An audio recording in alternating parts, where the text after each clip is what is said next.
The data looks really bad, folks, and the headlines look absolutely terrible for the economy, at least on the retail front right now. And one of the things we're going to look at here in today's, during today's talk is going to be the way that the headlines follow the data, but they also tend to lead the I want to say here the actions that some of the bigger boys are going to take because right now, again, a couple articles we want to look at specifically going to be at Starbucks and McDonald's, what they're seeing, what's happening with them, what's happening with their sales, and what I want to do is talk about what what small businesses and employees should be doing right now, knowing that there's a slowdown in sales and what that means for basically for their future, but also what they should be doing in preparation. And then we're going to end this today a little bit different. We're going to go over the number one habit from a financial standpoint that I do personally, but and I learned this years ago, and I found it came up on an article. I was like, oh great, this is perfect to be able to show this.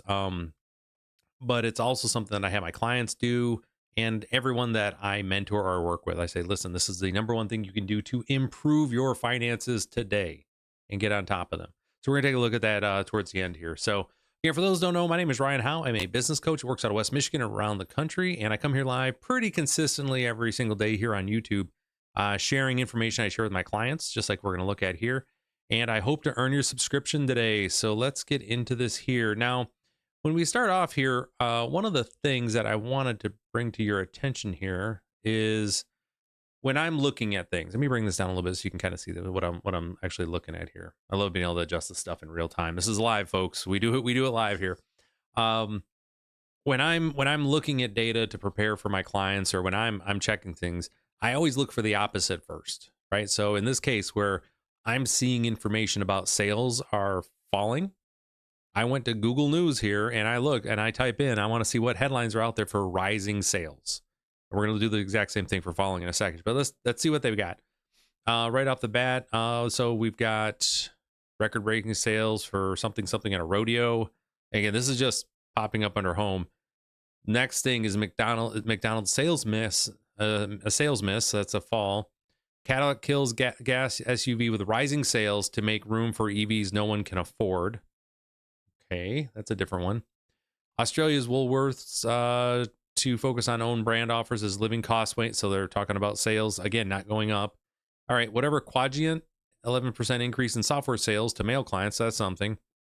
And then right back down here again to sales miss. We got home sales rise as economy shows some resilience amid tariff uncertainty. So this is a completely different one-off from what we've seen. So nothing really is saying we got one, and then something on software sales when we're talking about rising sales. And that's not something we're seeing. Okay. So then we come over here to the next spot, which is falling sales, which gets into McDonald's reports largest U.S. same store sales decline since 2020. Again, McDonald's worst quarter since COVID. Altria profit down. Cigarette sales. I'm okay with that. Just FYI, I'm good with that. Less cigarette smoking, the better. McDonald's down, by the way, is a former smoker, like a decade of smoking. Just glad to see that going down. Harley Davidson down. Moderna down. Let's see here. Pemex down. Moderna, Tesla down. Pfizer, Starbucks, Domino's, Apple. All right, and you see that. So, and so what we're looking for in those with those articles, right? And the reason I'm putting it those two, and we're just kind of I want to make sure that you folks understand why I'm doing both of those, is to ensure that that the bias that is inherent in the way that we look at things is covered on both sides. And I want to make sure I'm seeing this. So when I'm looking, say, hey, I might be looking at doom and gloom here, which we're going to look at the articles for covering Starbucks to see what they have, as well as McDonald's as well. So we can go dig a little deeper. But I want to make sure that that's covered first. Again, doing my job for my business, the clients that I work for, I don't want to just present one side of the argument or the information to them whenever we're talking, right? We like to live in reality. And in this case, we saw in the reality here between falling sales and, again, rising sales, everything's pointing to indicators are going down, right? That's going to have longer term effects when it comes to the economy as a whole, but we'll get there. All right, so let's take a look here. This next one is going to be from AP. This is a article on, let's see here. Starbucks says turnaround is on track, but quarterly earnings and sales fall short. Folks, people are not spending money on, now this is clear on this here. People aren't spending money on the expensive Starbucks coffees. I have anecdotal evidence, though, in my area, people are still spending money on coffees. They're just not going to Starbucks. And I think Starbucks is, I was talking with somebody about this the other day, that Starbucks is on, when you talk about the business cycle that companies go through, they go through this piece, you know, where they industry leaders, they go to the top, and then there's a steady decline as competitors catch up and folks realize that they may find something better as an alternative, you know, which comes to, you know, other coffee shops, things like that. And that's what we're seeing right now, where there are more people who are, you know, they're going to other coffee shops because there's other opportunities out there. So they're losing it. And frankly, Starbucks hasn't been doing itself any favors either, just by the way it's been acting over the last 5 years, where it doesn't appear, make this a little bigger for everybody here, doesn't appear that they want, would you close out here? It won't let me close. Okay. You know, they've been interested less in coffee sales than anything, and taking care of customers as far as for coffee. So folks have found other places for coffee. That's what's happening. So Starbucks sales are on the upswing again, with the company reporting its first quarter sales increase. All right, January, March. All right, then a year. But the coffee giant said Tuesday its turnaround effort is far from complete, and the fiscal second quarter also showed lagging store traffic and lower than expected earnings. Some of the investments we're making now will take some time to create material returns, and some elements of our plan will move faster than others. We have a lot. Seattle coffee giant Tuesday said its quarterly revenue rose 2% from January to March. That was short of Wall Street's expectations from 8.83. So that's why I spend time in this, folks. I want to get into this article. It says quarterly, but here's the deal. They are seeing an increase. Their sales are up, but that isn't due to increased traffic. It's because they're charging more. Like, that's what's happening. Okay. But with that, where Wall Street, and again, where the analysts say they should be at if they are a growing, you know, if they're getting healthier, are falling short. And that's what they're seeing there. Okay. So that's one thing we're seeing. So let's go over here for all, this is going to be from Seeking Alpha here. Wall Street lunch, Big Macs versus uncertainty. McDonald's U.S. comparable sales decline is the largest since 2020 due to negative consumer sentiment. Again, GM lowers their forecast, and other cuts from populist policymaking poses a real threat to the S&P. So let's see what they got here. Consumer uncertainty cited as comparable sales sink 3.6%. That's pretty significant, especially for McDonald's, what that number looks like. And Slash's guidance amid a tariff hit. Let's see here. All right, so 3.6%. The largest drop since comps fell 8.7% in 2020. Well, we all know what happened in there. The latest earnings report also showed a 3% year-over-year decline in consolidated revenue to $5.96 billion, a 2% drop in diluted earnings per share. Consumers today are grappling with uncertainty, primarily driven by negative comparable guest counts. That's the number that I want to spend time on here, okay? Let me turn that off. You guys don't need to keep getting hit with that subscribe thing. There we go. When it comes to retail, when it comes to this type of environment, what you're really worried about here is not, again, sales are important, the overall revenue piece. That is not that's not your best indicator of whether or not you are growing or things are staying stable. It's guest count. How many people do you have coming through the door? And in these trying times, since we're back in that mode again, the number of people that you have coming in is a direct reflection of how many people you have coming back, right? As far as return customers. And if that number's going down, you have less customers returning, especially if you're already an established business like McDonald's or Starbucks.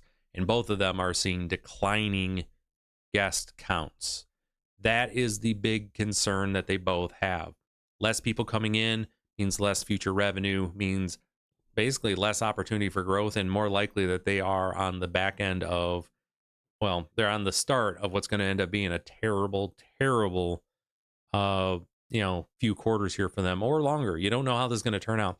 So how do they turn this around? What does that look like? Well, I have no idea how they're going to turn it around, because frankly, they're both too large to make sweeping changes, and they're leaders in the industry. So for them to make those type of changes, it would require them to actually take a pretty hard hit and then basically reinvent themselves. Very akin to what Chipotle did when they were on the outs, and then who is um, now the CEO up there. He's trying to do the same thing again up at Starbucks. So he may have to ride this down for a little bit longer and then do the turnaround. Okay.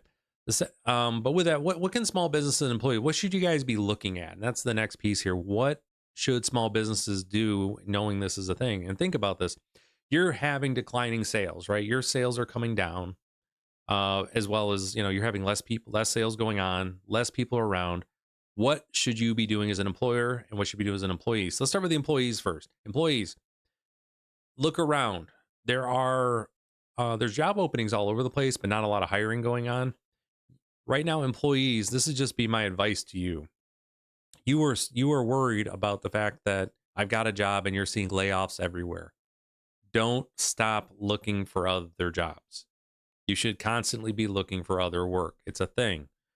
Just to see what your value is, and to make sure that you don't walk past an opportunity because you are comfortable where you're at. One of the biggest worries that happens right now is people they get stuck in getting stuck in a spot, but they're too worried about running into problems, about possibly getting laid off if they leave.